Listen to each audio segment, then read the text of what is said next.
بسم الله الرحمن الرحيم. حقيقة يعني ليس من طبيعتي الرد على منشورات أو على أخبار أو تصاريح تنسب إلي، كوني أنا بعيد جدا من الإعلام حاليا، ويعني حقيقة من بطولة آسيا لحد الآن لن أخرج لأي وسيلة إعلامية. يعني عندما تكون المعلومات مغلوطة ما تدلل على المهنية وعلى الاحترافية، لإعلامي نهين يدعي نفسه أنه خبير، كان عليه أيضا أن يذكر في أي سنة كان هذا التصريح ومتى كان هذا التصريح. يعني حقيقة صرحت في عام 21 عندما كانت المنتخبات، أعيد أنا قلت الله، عندما كانت المنتخبات تخسر بالثلاث. أنتم نفسكم كنتوا كلكم تغالطون المنتخب وتقولون أنه المنتخب زين، أنا كنت أقول المنتخب مو زين. لذلك وين المهنية، وين الاحترافية، وين الخلق، وين الخلق اللي تمتلكه أيها النهيم في عملية نقل الأخبار أو الرد على التصاريح؟ أنا أتعجب. التصريح واضح، يعني العنوان شكل والمتن شكل.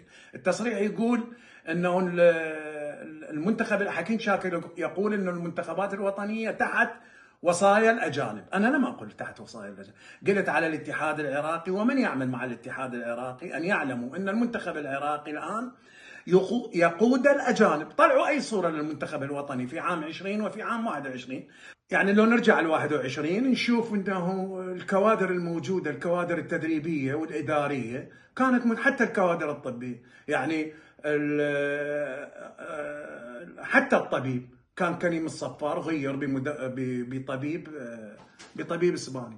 كل الناس المتواجدين كانوا اصحاب جنسيات. هذا اللي قلته انا، قلت انه في تلك الفتره المنتخب العراقي مشرف عليه الاجانب. لا تكلمت عن منتخب الشباب، ولا تكلمت عن المنتخب الاولمبي، ولا تكلمت على اي منتخب، تكلمت عن المنتخب الاول. اما انت ايها النعيم الاعلامي الكبير اللي مدعي نفسك اعلامي كبير وترد على الناس بطرق غير، يعني خلينا نقول غير مهنيه وغير اخلاقيه، كان عليك انه تسترجع وتتابع بصوره صحيحه حتى تتمكن من الرد، وما تصير لك اي اشكال او اي رد فعل من الناس اللي انت تحكي عليهم. لازم تعرف ايها النهيم انه كل العراقيين داعمين للمنتخبات الوطنيه. انت قبل ما تجي للمنتخبات الوطنيه احنا كنا مدربين للمنتخبات الوطنيه، وكانوا كل العراقيين داعميننا وكل العراقيين معانا. وهذا ديدا الجمهور العراقي يحب النجاح ويحب التفوق ويحب الفوز. لذلك لا انت ولا الكثير من امثالك اللي الان دخلتوا على الخط واصبحتوا اكثر الناس مدافعين بعد ان كنتوا اكثر الناس تنكيلا وتحريضا وتهميش للمنتخبات ونجاحاتها السابقه. عموما الحمد لله والشكر، الله سبحانه وتعالى ان شاء الله يوفق العراق واهل العراق، وان شاء الله يا ربي الله سبحانه وتعالى يخلي الناس تفرزن بين الصح والخطأ والقصد والغير قصد، وايضا من المنكل ومن المحرض ومن يريد يسقط بالعراقيين.